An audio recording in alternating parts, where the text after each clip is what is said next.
वर्मा जी जो कि एक डॉक्टर थे, उनके परिवार में उनकी पत्नी रमा, बेटा सुशील, बेटी आराधना और उनकी बहू माला थी। बेटे की शादी को 2 साल हो गए थे। बेटा सुशील भी डॉक्टर था, तो दोनों बाप बेटे अपना हॉस्पिटल चलाते थे।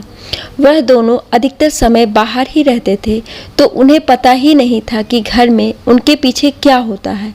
वर्मा जी की पत्नी रमा एक पुरानी सोच वाली आधुनिक महिला थी, जिनका मानना था कि बहू कभी बेटी नहीं बन सकती है और उसका फर्ज है कि वह ससुराल में सबकी सेवा करे और किसी को शिकायत का मौका ना दे।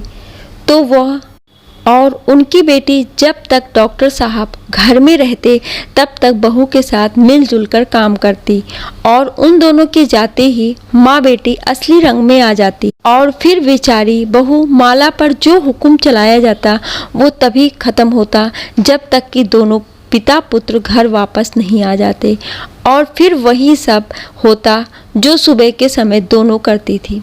इससे डॉक्टर साहब को लगता कि मेरे घर में सब कुछ ठीक है और सब मिलजुल कर रहते हैं, लेकिन सुशील को माला हर समय उदास और दुखी थकी सी लगती।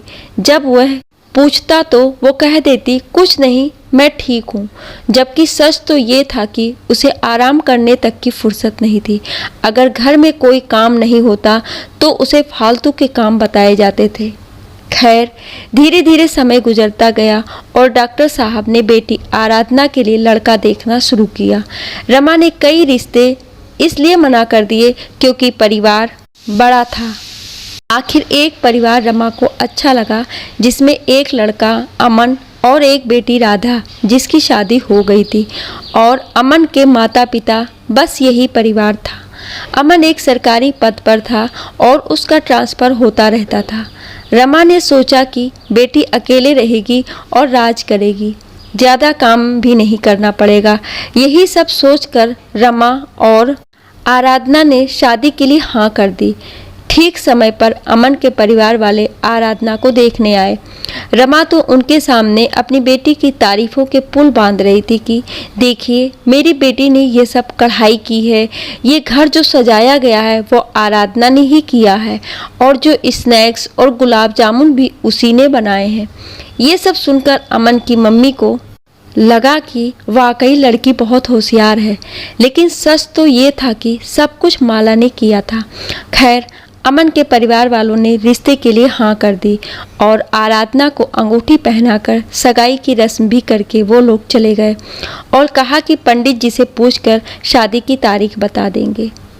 जल्दी ही शादी की तारीख भी निकल आई, जो 2 महीने बाद की थी।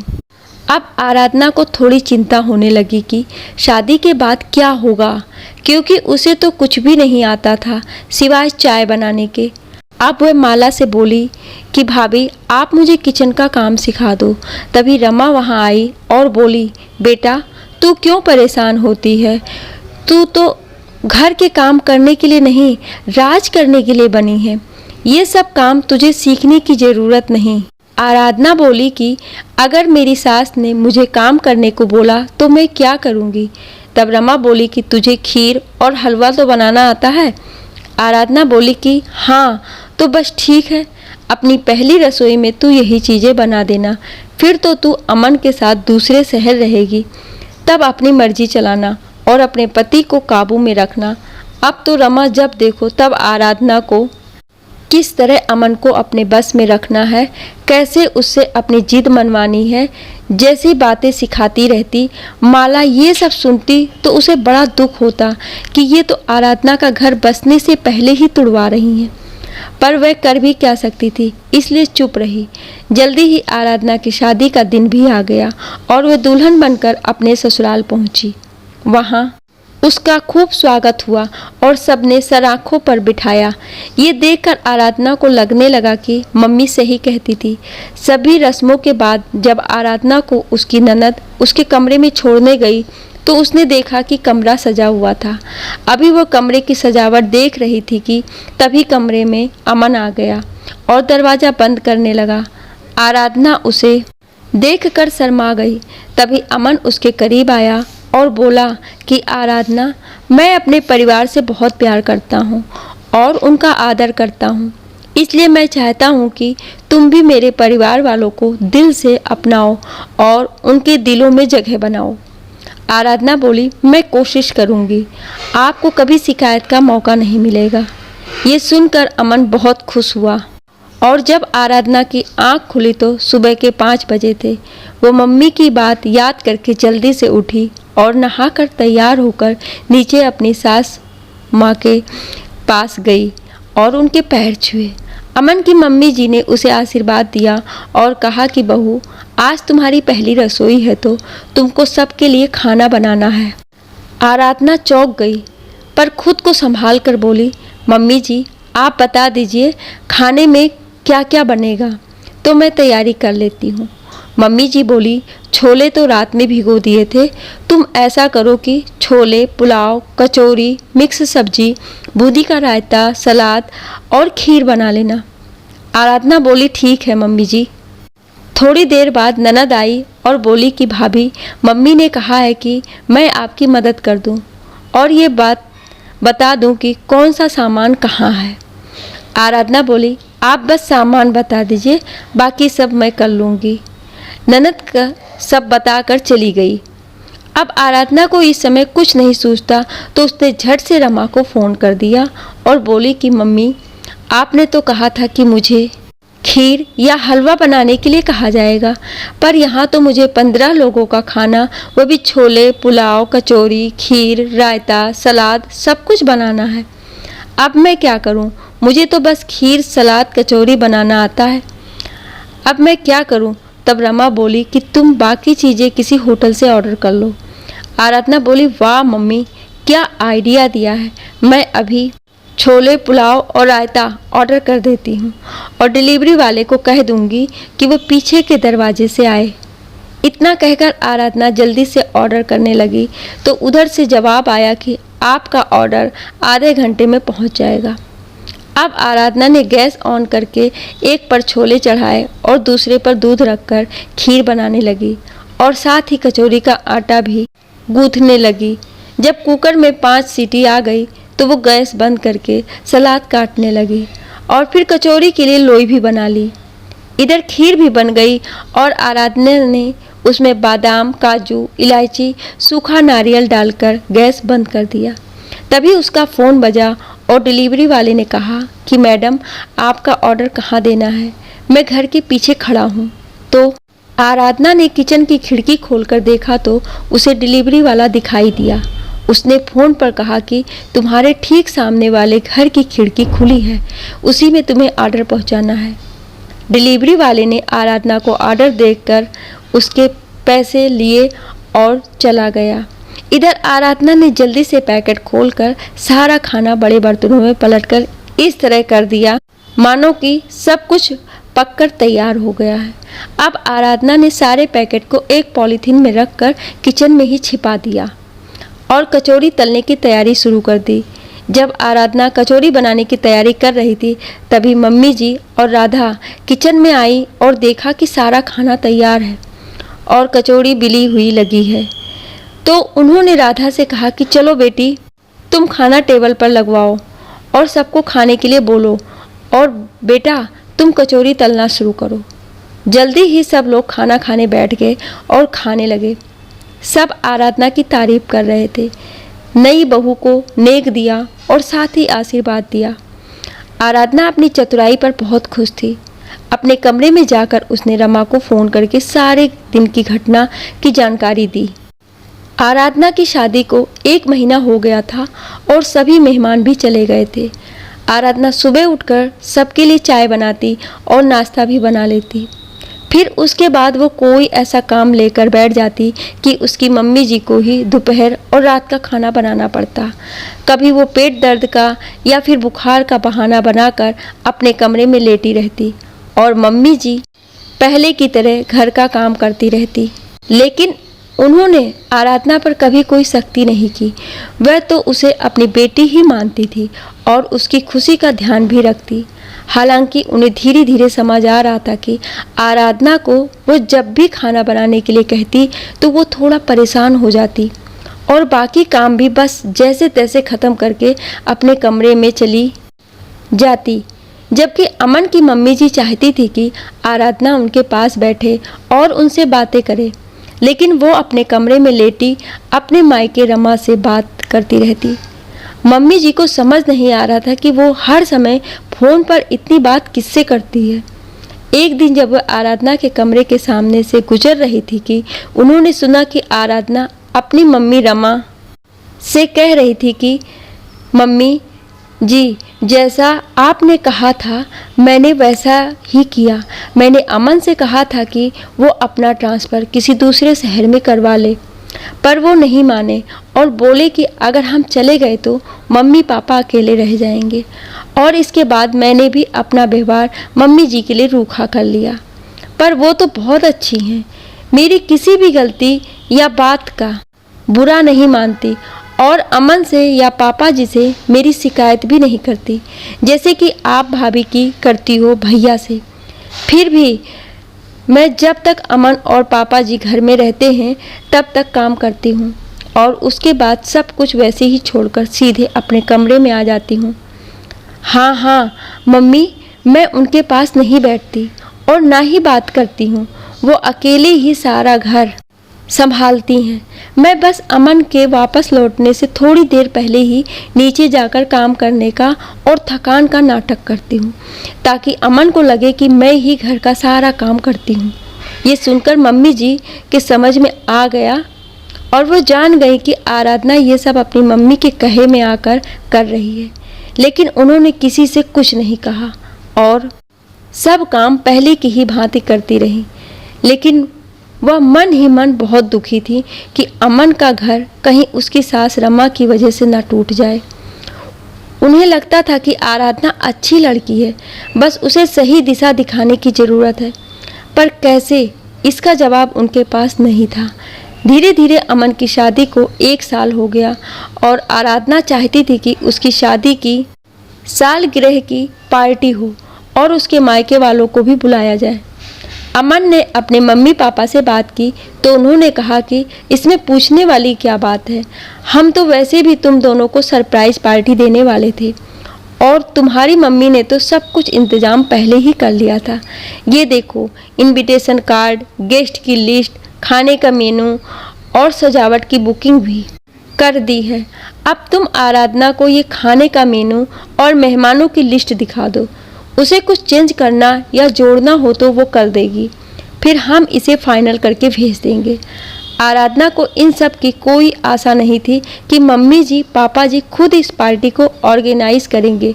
उसे तो हैरानी हो रही थी और साथ ही खुशी भी कि चलो अब सब घर वालों से मिलना हो जाएगा। वैसे आराधना अपने मायके महीने में 1 बार तो ज़रूर जाती थी, जिसे उसकी सास ने कभी नहीं रोका।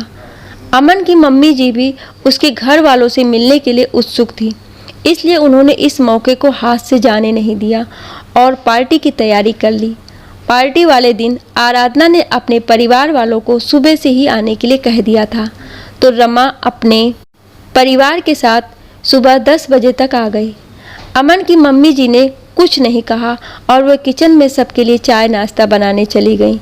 इधर रमा और आराधना कमरे में बैठकर बातें करने लगी।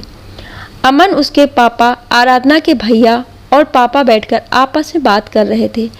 माला ने देखा कि अमन की मम्मी जी किचन में अकेले काम कर रही हैं, तो वो उनके पास जाकर बोली, आंटी जी, आप बुरा ना माने तो आप बैठिए, मैं नाश्ता लगा देती हूँ। मम्मी जी को माला की बात सुनकर अच्छा लगा और वो वहीं कुर्सी पर बैठ गईं और माला को काम करते देखने लगी कि कितनी कुशलता से वह सब काम कर रही थी और साथ ही किचन का सारा सामान समेटती भी जा रही थी। मम्मी जी की अनुभवी नज़र ताड़ गई कि माला कुछ उदास सी थी। उन्होंने माला से पूछा कि माला बेटा, एक बात बताओ, क्या तुम्हारी सासू माँ घर में कुछ काम भी करती हैं या तुम ही सारा काम करती हो? तो माला एकदम से घबरा गई और घबराते हुए बोली, नहीं, ऐसी कोई बात नहीं है आंटी जी, मम्मी जी और मैं मिलकर घर का काम करते हैं। लेकिन आप ये क्यों पूछ रही हैं? तो मम्मी जी बोली, क्योंकि आराधना तो हर समय सुबह से शाम तक बस अपनी मम्मी से ही बात करती रहती है। उसके पास मुझसे बात करने का समय ही नहीं है और ना ही घर के काम करने का। मुझे तो आदत है काम करने की, तो मैं सारा समय काम ही करती हूँ। पर मुझे लगता है कि शादी से पहले भी आराधना घर का कोई काम नहीं करती होगी। तभी तो जब भी खाना बनाने का समय होता है वो कोई ना कोई बहाना बना देती है। और अब तो मैंने भी उससे खाना बनाने के लिए कहना बंद कर दिया है। वो तो बस इस घर में भी अपनी मम्मी के कहे अनुसार काम करती है। जितना वो कहती हैं उतना ही काम करके वो अपने कमरे में चली जाती है। माला को इन सब बातों की जानकारी थी, पर वो अपने मुंह से अपने घर की कोई बुराई नहीं करना चाहती थी। इसलिए बस वो आंसू भरी आंखों से मम्मी जी की तरफ देखने लगी। मम्मी जी ने जब माला की ये दशा देखी तो वो सब कुछ समझ गई और बोली, माफ़ करना बेटा, मैं भी अकेले पड़ गई हूँ। किससे अपना दिल की बात करती हूँ। तुम्हारे सामने दिल का हाल रख दिया, पर तुम्हारा भी हाल मेरे जैसा ही है, तो क्यों ना हम तुम मिलकर इस समस्या का समाधान निकालें। माला ने प्रश्नवाचक दृष्टि से मम्मी जी की तरफ देखा। तब वह बोली कि इस समस्या का एक ही हल है कि जैसे को तैसा। मतलब अब तुम भी अपने पति और ससुर के सामने घर का काम करोगी और उनके घर से जाते ही तुम अपने कमरे में जाकर मुझसे बात करना शुरू करना। और हाँ, तुम मुझे मम्मी जी ही कहकर बुलाना, जिससे रमा जी को लगे कि वो तुम अपनी मम्मी से बात कर रही हो। और मैं तुम्हें राधा कहकर बुलाऊंगी, जिससे आराधना को लगे कि मैं अपनी बेटी से बात कर रही हूँ। फिर देखते हैं आगे क्या होता है। इतना कहकर उन्होंने माला का फ़ोन नंबर ले लिया। माला अमन की मम्मी जी से कहती है कि आंटी जी, मैं तो मम्मी जी और दीदी की बहुत इज्जत करती हूँ। इन दोनों ने मेरे साथ बहुत गलत व्यवहार किया है, पर मैं आराधना दीदी का घर टूटते नहीं देख सकती। वो बात अलग है कि उन्होंने मेरे साथ सही व्यवहार नहीं किया। एक बात कहूँ आंटी जी, आराधना दीदी तो चाहती थी कि वो घर का काम सीख ले, पर मम्मी ने उन्हें पता नहीं क्या कहा कि वह उनके कहे अनुसार काम करने लगी। मैं उनको सुधारने के लिए आपकी बात मानूंगी, चाहे मुझे मम्मी की कितनी भी डांट क्यों ना करना पड़े। अमन की मम्मी जी बोली, तो ठीक है, अब बाहर चलते हैं और परसों से अपना काम शुरू करेंगे। सब लोगों ने चाय नाश्ता किया और फिर रात की पार्टी अटेंड करके अमन की ससुराल वाले अपने घर चले गए। आराधना बहुत खुश थी क्योंकि उसकी मम्मी उसे बहुत सी बातें बताकर गई थी घर से अलग होने की। तो वह मन ही मन खुश थी कि इन बातों पर एक दिन बाद अमल करेगी। लेकिन एक दिन बाद जब वह सुबह किचन में गई तो उसने देखा कि मम्मी जी किचन में नहीं है और चाय भी नहीं बनी थी। तो उसने सबसे पहले सबके लिए चाय बनाई और सबको दी। उसके बाद उसने जल्दी से नाश्ता की तैयारी शुरू कर दी और नाश्ता भी बना लिया। तभी अमन आया और बोला, आराधना, मम्मी को तेज़ बुखार है तो तुम उनके लिए मूंग दाल की खिचड़ी बना देना और टाइम से दवा दे देना। पापा शाम को घर जल्दी आ जाएंगे। इतना कहे कर अमन अपने पापा के साथ चला गया। इधर आराधना ने मम्मी जी के कमरे में जाकर देखा कि क्या मम्मी को सच में बुखार है या नहीं। मम्मी जी को सचमुच तेज बुखार था और वो बिस्तर पर लेटी थी। तब आराधना ने बड़े बुझे मन से झूठी मुस्कान के साथ मम्मी जी से उनकी तबीयत पूछी और उन्हें नाश्ता करवा कर दवाई दी और फिर अपने कमरे में आकर अपनी मम्मी रमा को फ़ोन किया। रमा ने फ़ोन उठाकर गुस्से वाली आवाज़ में पूछा कि कौन बोल रहा है। तो आराधना बोली, मम्मी क्या हुआ, इतने गुस्से में क्यों हो। तो रमा बोली, अरे तू है, आज इतनी जल्दी फ़ोन कैसे किया। तो आराधना ने अपने घर की सुबह की घटना बता दी। फिर बोली, आप गुस्सा क्यों थी। तो रमा बोली कि आज माला को पता नहीं कैसे पेट दर्द हो रहा है, वो बिस्तर से उठ नहीं पा रही है, तो मुझे ही घर का सारा काम करने को पड़ा। समझ नहीं आता कैसे करूं, अब तो आदत ही नहीं रही। पता नहीं ये माला अकेले कैसे सब कर लेती थी। दोनों माँ बेटी देर तक बात करती रही। तभी आराधना बोली, मम्मी मैं फ़ोन रखती हूँ, मुझे किचन में काम है, और बाकी काम भी पड़े हैं। तो रमा बोली, तेरी बातों के चक्कर में मैं भी घर के काम भूल गई, अब फ़ोन रख। इतना कहकर रमा ने फ़ोन रख दिया और किचन के साथ साथ घर की सफाई में लग गई। कई सालों बाद घर के काम करने में रमा को बड़ी उलझन और थकान लग रही थी, पर क्या करती, करना तो था। मदद के लिए भी कोई नहीं था। इधर आराधना का भी यही हाल था। वो तो बस सुबह शाम थोड़ी देर तक किचन में काम करती थी, बाकी सारा काम तो मम्मी जी करती थी। पर आज उसे समझ नहीं आ रहा था कि शुरू कहाँ से करे। खैर, जैसे तैसे उसने काम ख़त्म किया और सोचा कि थोड़ा आराम कर लूँ। पर टाइम देखा तो दोपहर का 1 बजे था। उसने झटपट खिचड़ी प्लेट में परोसी और पानी लेकर मम्मी जी के कमरे में जाकर उन्हें खिचड़ी खिलाई और फिर दवाई दी।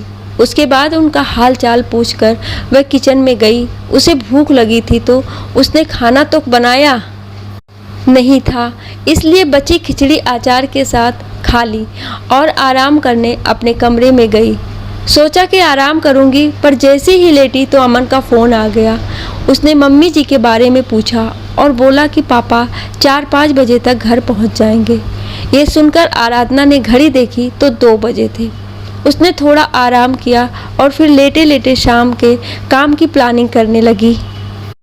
उसने सोचा कि अगर मैं पहले से ही प्लानिंग कर लूँगी कि क्या बनाना है तो काम आसान हो जाएगा। उधर रमा भी काम करते हुए थक कर चूर हो गई थी, तो उसने भी खिचड़ी माला को खाने को दी और खुद भी खाई, फिर आराम करने लगी। जब आराधना और रमा अपने अपने घरों में काम कर रही थी तो माला और मम्मी जी आराम से फ़ोन पर एक दूसरे से बात कर रही थी। माला बोली कि मुझे बिल्कुल अच्छा नहीं लग रहा है कि मम्मी अकेले काम कर रही हैं। मम्मी जी बोली कि मुझे भी अच्छा नहीं लग रहा है आराधना को सारे काम करते देख, लेकिन दोनों को सही रास्ते पर लाने के लिए ये सब कुछ दिन करना पड़ेगा। तब माला बोली कि आंटी जी, कितने दिन पेट दर्द का नाटक करूँगी। एक दिन तो सुशील और मम्मी मुझे लेडी डॉक्टर के ले जाएंगे। तो मम्मी जी बोली कि तुम उस समय शहर की लेडी डॉक्टर मिसेस गुप्ता का नाम ले लेना, बाकी वो देख लेंगी। माला बोली कि क्या मिसेस गुप्ता आपको जानती हैं? तो मम्मी जी बोली कि वो मेरी बहुत अच्छी सहेली है, मैंने अपनी योजना के बारे में उन्हें बता रखा है, वो तुम्हारी मदद कर देंगी। और तुम्हारे अंकल जी हमारी योजना जानते हैं, मैं कोई बात उनसे नहीं छिपाती, उन्हें बता कर ही मैंने ये योजना बनाई थी। तब माला बोली तो ठीक है, अब मुझे तसल्ली है। मम्मी जी बोली कि मैं तो हफ्ते भर बुखार का नाटक करूँगी, फिर देखती हूँ कि आराधना में कितना बदलाव आया है। माला बोली कि ठीक है, जैसा आप और अंकल जी कहेंगे मैं वैसा करूँगी। तो मम्मी जी बोली कि तुम सुशील को सब कुछ क्यों नहीं बता देती? तो माला बोली आंटी जी, मैं माँ बेटे के बीच दरार नहीं डालना चाहती। अगर उन्हें दीदी और मम्मी की सच्चाई बता देती तो उन्हें बड़ा दुख होता। तब उन्होंने कहा कि तुम किसी तरह सुशील को मेरे पास भेज दो, मैं उसे समझाऊंगी। माला बोली ठीक है, अब मैं फ़ोन रखती हूँ। इतना कहकर माला ने फ़ोन रख दिया। करीब 1 हफ्ता हो गया, मम्मी जी का बुखार ठीक ही नहीं हो रहा था। कहाँ तो आराधना ने सोचा था कि 1-2 दिन में मम्मी जी ठीक हो जाएंगी। अब 1 हफ्ते से लगातार योजना बनाकर घर का काम करने से आराधना को काम करने में आसानी होने लगी और काम में बिजी होने के कारण वो रमा से भी कम बात कर पाती थी। यदि रमा का फ़ोन आ भी जाता तो दोनों एक दूसरे का हाल चाल पूछकर फ़ोन काट देती थी। इधर रमा ने देखा कि माला का पेट दर्द ठीक नहीं हो रहा है, तो उसने सुशील से कहा कि इसे किसी डॉक्टर को दिखा दो। तब सुशील बोला कि क्यों ना मैं माला को डॉक्टर मिसेस गुप्ता को दिखा दूं, वो बहुत अच्छी गायनोलॉजिस्ट हैं। रमा बोली किसी को भी दिखाओ, पर इसे जल्दी ठीक करो। सुशील माला को लेकर मिसेस गुप्ता के पास गया तो उन्होंने माला का चेकअप करके बताया कि वो माँ बनने वाली है, लेकिन उसकी कंडीशन क्रिटिकल है और बच्चे की ग्रोथ के लिए उसे पूरे समय बेड रेस्ट करना होगा। जब रमा को पता चलता है कि माला माँ बनने वाली है तो वो बहुत खुश हुई और जब उसे ये पता चला कि डॉक्टर ने माला को कमजोरी की वजह से बच्चे की ग्रोथ के कारण पूरे समय आराम के लिए बोला है, तो वो परेशान हो गई कि मैं अकेले कैसे सब काम करूँगी। उसकी परेशानी को माला समझ गई और बोली कि मम्मी जी, आप परेशान ना हो, मैं धीरे धीरे आपके काम में मदद कर दूंगी। तब रमा बोली, नहीं रहने दो, मैं संभाल लूँगी। तब माला ने सुशील से कहकर दिन भर के लिए एक काम वाली का इंतज़ाम कर लिया और रमा से कहा कि मम्मी जी, अगर आप कहें तो खाना बनाने वाली भी लगवा लेते हैं। आपको काम करते देखकर मुझे अच्छा नहीं लगता कि मैं आराम करूं और आप काम करें। तो रमा को माला के द्वारा अपनी चिंता करते देख अच्छा लगा, लेकिन फिर वो बोली कि अभी मेरी उम्र क्या हुई है और अगर हाथ पैर ना चले तो बहुत सी बीमारी जकड़ लेती है, इसलिए तुम चिंता मत करो, खाना ही तो बनाना है, वो मैं बना लूँगी। और अब तो ऊपर के कामों के लिए तुम लोगों ने काम वाली लगा ली है, तो उससे मुझे बड़ी मदद मिल गई है।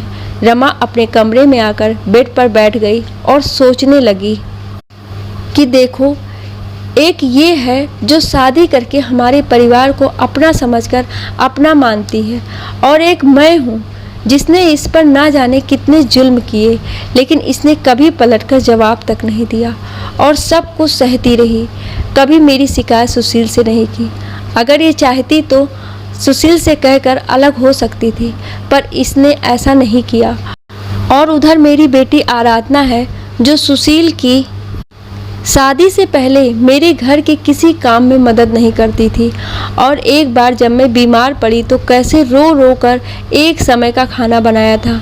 गलती मेरी ही थी जो मैंने कभी आराधना को सख्ती के साथ काम करने को नहीं किया और ना ही सीखने को कहा।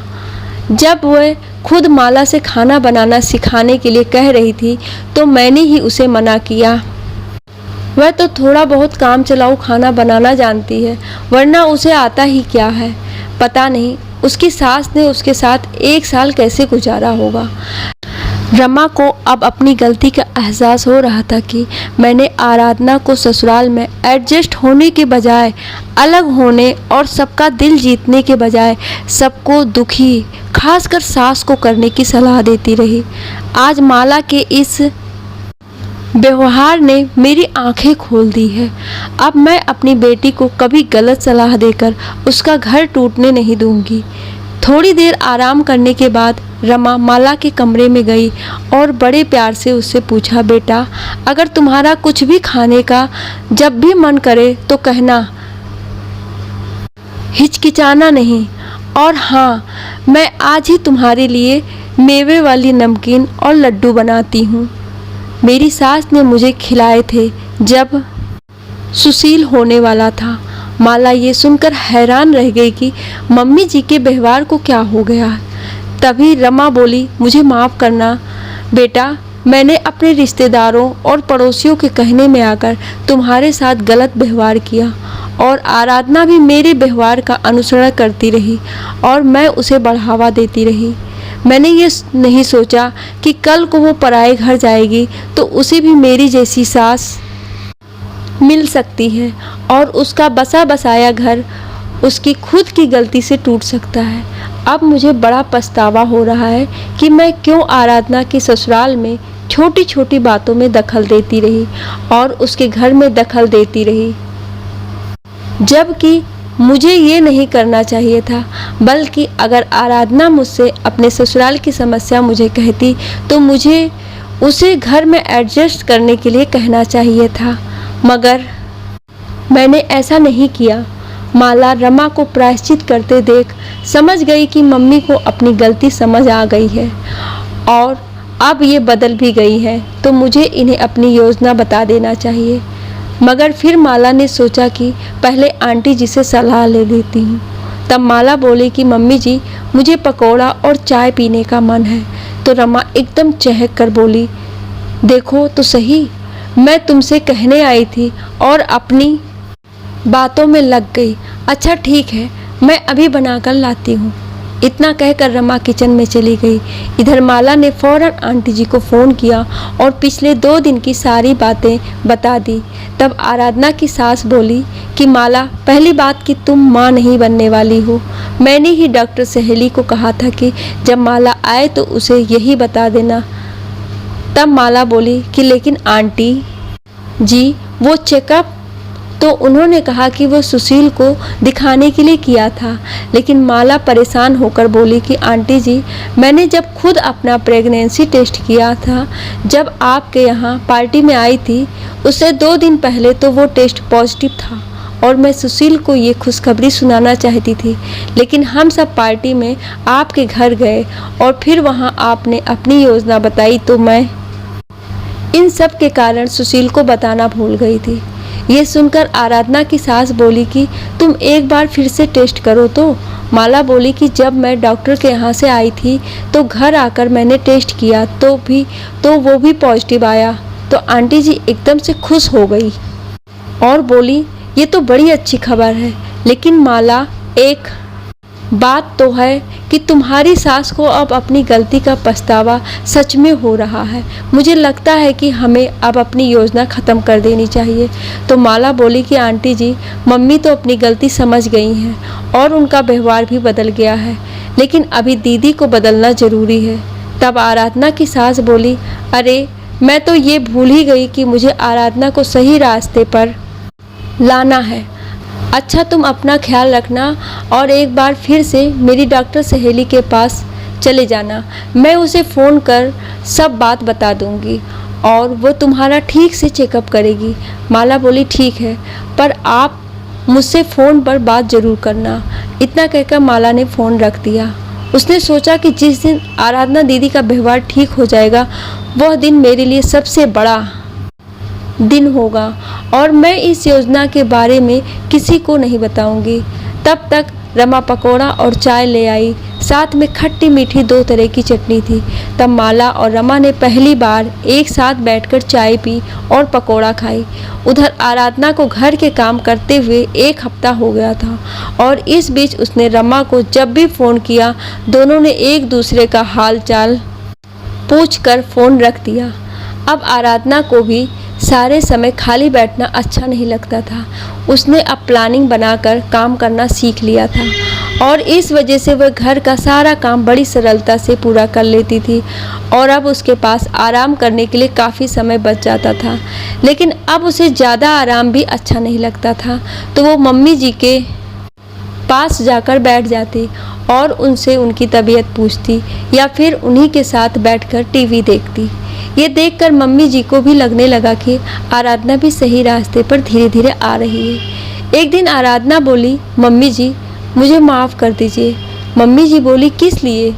तो बोली कि मैंने आपको बहुत परेशान किया और सबका दिल दुखाया, कभी इस घर और आपको अपना कभी नहीं समझा और हमेशा अपनी मम्मी के कहे अनुसार आपके साथ गलत व्यवहार करती रही।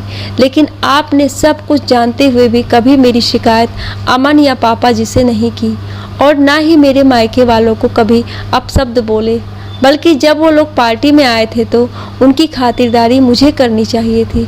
लेकिन मैंने जानबूझकर ऐसा नहीं किया क्योंकि मम्मी ने मुझे कहा था। आराधना अपनी सास के सामने बैठकर पहली बार अपने दिल की बात कह रही थी और साथ ही उनसे अपनी गलतियों की माफ़ी भी मांग रही थी। अमन की मम्मी जी भी यही तो चाहती थी कि वो सुधर जाए और इस घर को अपना ले और खुशी खुशी अपने घर को संभाले। लेकिन अभी दोनों के माँ बेटी और दोस्ती का रिश्ता बनना बाकी था।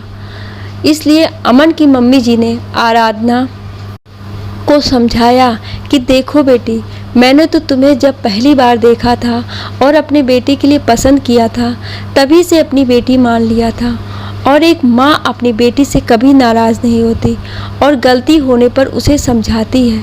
मैं बहुत खुश हूँ आज तुमको अपनी गलती का एहसास हो गया है, पर तुम मुझसे एक वादा करो। आराधना बोली, वो क्या? तो मम्मी जी बोली कि अगर तुम्हें इस घर में कोई परेशानी हो तो तुम सबसे पहले मुझे कहोगे, हम घर की बात घर में ही आपस में ही सुलझा लेंगे। आराधना बोली कि मम्मी जी, क्या आपने मुझे माफ़ कर दिया ना? तो मम्मी जी बोली कि जब तुमने कोई गलती ही नहीं की तो माफ़ी किस बात की? हाँ, शादी के बाद लड़कियों को ससुराल में एडजस्ट करने में थोड़ी परेशानी होती है। अगर लड़की समझदार होती है तो ससुराल के सदस्यों के साथ मिलकर अपनी समस्या को सुलझा लेती हैं। लेकिन अगर लड़की नादान है तो वो ससुराल की हर बात को अपने मायके में अपनी मम्मी से शेयर करती है, और अगर उसकी मम्मी समझदार है तो वह उसे यही सलाह देगी कि बेटी, अब वही घर तुम्हारा है और तुम्हें अपनी समस्या आपस में मिलकर सुलझाना चाहिए। और अगर लड़की की मम्मी ने गलत सलाह दी और लड़की उन सलाह पर अमल करती रही तो वह दिन दूर नहीं होता जब लड़की का बसा हुआ घर टूट जाता है। इसलिए कभी भी मायके वालों को लड़की के घर में अनावश्यक दखल नहीं देना चाहिए। आराधना की समझ में सारी बात आ गई और फिर बातें करते कब शाम हो गई पता ही नहीं चला। आराधना उठी और बोली, मम्मी, क्या आप चाय के साथ कुछ चटपटा खाना चाहेंगी? तो मम्मी जी बोली, हाँ, पर क्या बनाओगी तू? आराधना बोली, आलू की पकौड़ी। तो मम्मी जी बोली कि ऐसा करो, अब तुम्हारे पापा जी और अमन भी ऑफिस से आते होंगे तो सबके लिए चाय पकौड़ा बना लो। आराधना किचन में चली गई और अमन की मम्मी जी सोचने लगी कि आराधना इतनी बुरी भी नहीं है, बस थोड़ा बचाना है, जल्दी ही सबकी बातों में आ जाती है, अपना फैसला खुद नहीं ले पाती है, बस इसकी इसी कमी को दूर करना होगा और अब मुझे अपनी बीमारी का नाटक भी ख़त्म करना होगा। अगले दिन से मम्मी जी और आराधना मिलकर घर का सारा काम झटपट कर लेती हैं। फिर मम्मी जी आराधना को कभी बाज़ार, कभी मूवी देखने, तो कभी घर पर ही नई नई डिश बनाना सिखाती है और घर की और भी कई ज़रूरी बातें सिखाती है। देखते ही देखते आराधना बिल्कुल बदल गई और अब एक सुशील, संस्कारी, जिम्मेदारी बहू बन गई थी। और आराधना अब रमा को फ़ोन भी कभी कभी करती थी। इधर रमा भी आराधना को जब फ़ोन करती तो कभी भी गलत सलाह नहीं देती, बल्कि उसे कहती कि ससुराल में सबका दिल जीतना और सबको खुश रखना। इधर माला ने एक दिन रमा से कहा कि मम्मी, अब मुझे बिस्तर पर आराम करते 15 दिन हो गए हैं। मैं सोच रही थी कि एक बार फिर आपके साथ डॉक्टर को दिखा दूं, ताकि वो हमें बच्चे की प्रोग्रेस के बारे में भी ठीक से बता सके। रमा को बड़ा अच्छा लगा कि माला को अपने बच्चे की कितनी परवाह है, इसलिए उसने कहा कि ठीक है, तुम डॉक्टर का अपॉइंटमेंट ले लो और आज हम दोपहर में चलेंगे। दोपहर को रमा माला के साथ डॉक्टर के क्लिनिक पहुंची। तब रमा ने डॉक्टर को नमस्ते करते हुए माला का चेकअप करने को कहा। अब की बार डॉक्टर के यहाँ जाने से पहले माला ने अमन की मम्मी जी को फ़ोन कर दिया था और उन्होंने अपनी सहेली डॉक्टर को फ़ोन करके बता दिया कि इस बार ठीक से चेकअप करना है। जब डॉक्टर ने माला का चेकअप किया तो सच में प्रेग्नेंट थी। डॉक्टर ने रमा को बधाई देते हुए कहा कि आप दादी बनने वाली हैं, लेकिन आपको माला का बहुत ध्यान रखना होगा क्योंकि ये और इसका होने वाला बच्चा कमज़ोर है, इसलिए आप माला के खाने पीने का बहुत ध्यान रखें। और हाँ, माला को सिर्फ आराम ही नहीं बल्कि थोड़ा बहुत घर का काम भी करना होगा ताकि डिलीवरी में कोई परेशानी नहीं होगी। और आप हर महीने रूटीन चेकअप जरूर करवाना। इतनी सलाह देने के बाद डॉक्टर चुप हो गई। तब रमा डॉक्टर को थैंक्स करके माला को साथ लेकर घर आ गई। वो रास्ते में फल भी लेती आई थी। घर आकर उसने कपड़े बदले और फिर फल काटकर माला को खाने को दिए। अब माला भी रमा के साथ घर के कामों में मदद करने लगी थी। घर के काम करके दोनों होने वाले बच्चे के लिए कपड़े और अन्य जरूरी सामान बनाती थी। साथ ही रमा माला को पुरानी बातें बताती कि किस तरह उसने सुशील के जन्म के समय ये सब बनाया था। इस तरह दोनों एक दूसरे के करीब आ रही थी। रमा ने डॉक्टर के यहाँ से आने के बाद आराधना को खुशखबरी दी कि तुम बुआ बनने वाली हो। ये सुनकर आराधना खुशी से झूम उठी और फ़ोन पर ही माला से बात करने लगी। आज पहली बार माला और आराधना फ़ोन पर बात कर रही थी। आराधना बोली, भाभी कैसी हो और आपको कैसा महसूस हो रहा है? तब माला बोली कि तुम तो आई नहीं, जब आओगी तब बताऊंगी। इस पर आराधना बोली कि मैं मम्मी जी से पूछकर जल्दी आपसे मिलने आती हूँ।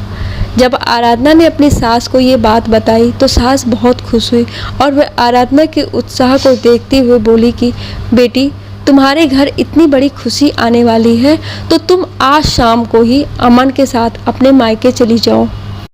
तब आराधना बोली कि नहीं मम्मी जी, मैं आपके साथ जाऊंगी। जब आराधना इतना जोर देने लगी तो वो चलने को तैयार हो गई। फिर अगले दिन दोनों जल्द ही माला के घर के लिए निकल गई। जाने से पहले आराधना ने रमा को फ़ोन कर दिया था, तो रमा ने सब तैयारी कर ली थी। जब आराधना और उसकी सास माला के घर पहुंचे तो रमा ने अमन की मम्मी जी का खूब आदर सत्कार किया। दोनों बैठकर बातें करने लगी और आराधना अपनी सास से पूछकर माला के साथ उसके कमरे में बैठकर बातें करने लगी और इधर रमा और अमन की मम्मी बातें करने लगी। अचानक रमा की आंखों में आंसू आ गए और वह अमन की मम्मी से माफ़ी मांगने लगी कि आपको और आपके घर वालों को मेरी वजह से बहुत परेशानी उठानी पड़ी। और देखिए बहन जी, मैं भी अनजाने में कितनी बड़ी भूल कर रही थी। अपने ही हाथों अपनी बेटी का घर उजाड़ रही थी। वो तो आप इतनी समझदार हैं जो आपने कभी कुछ नहीं कहा, वरना कोई और होता तो अब तक मेरी बेटी को घर से निकाल दिया होता। अमन की मम्मी बोली कि बहन जी, आपको समझ आ गया, यही हमारे लिए बहुत है। हम दोनों ने ज़िंदगी देखी है, बहुत कुछ सहा है, तो हमारा फ़र्ज़ है कि हम अपने बच्चों को सही रास्ते पर ले जाएं, ना कि गलत रास्ता दिखाएं। तभी आराधना और माला आ गई। माला बोली, आंटी जी, आप अमन जी और अंकल जी को फ़ोन करके यहीं बुला लें, सब लोग आज एक साथ खाना खाएंगे। तो रमा बोली, हाँ ये ठीक रहेगा। तब आराधना ने अपनी सास की तरफ देखा तो उन्होंने हाँ में सिर हिला दिया। तब आराधना ने अमन को फ़ोन करके कहा कि आप और पापा जी यहाँ माला भाभी के घर आ जाइए, हम दोनों यहीं हैं। अमन बोला ठीक है। अब आराधना बोली कि मैं खाने की तैयारी करती हूँ। ये सुनकर रमा हैरान रह गई। बोली, बेटा मैं कर लूँगी, तू रहने दे। तब आराधना की सास बोली, बहन जी आज आप सब आराधना के हाथ का खाना खाकर बताइए कैसा बनाती है। तब आराधना ने माला से पूछा, भाभी आप क्या खाओगी?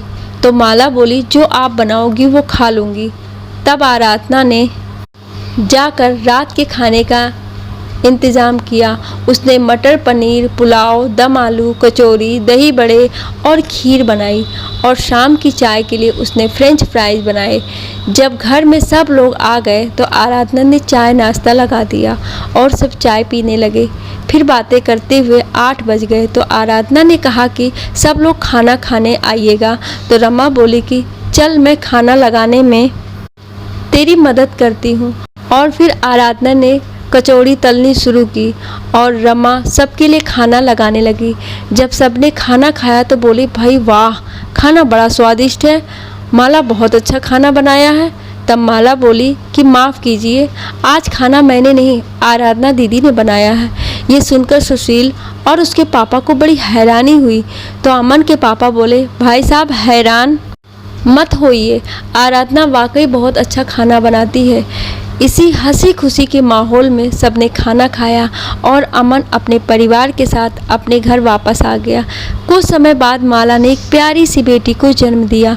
सब बहुत खुश थे, पर एक खुशखबरी और भी थी कि आराधना माँ बनने वाली थी। सब बहुत प्रसन्न थे, खास तौर पर रमा और माला, क्योंकि आराधना का घर टूटा नहीं बल्कि बस गया था और उसने ससुराल में सबका दिल भी जीत लिया था। ये सब माला और अमन की मम्मी जी के कारण संभव हो पाया था कि रमा और आराधना को अपनी गलतियों का एहसास हो गया था। वो कहते हैं ना कि अंत भला तो सब भला। अब दोनों परिवारों में कोई गलतफहमी की दीवार नहीं थी और दोनों घरों में खुशियों ने अपना घर बना लिया था।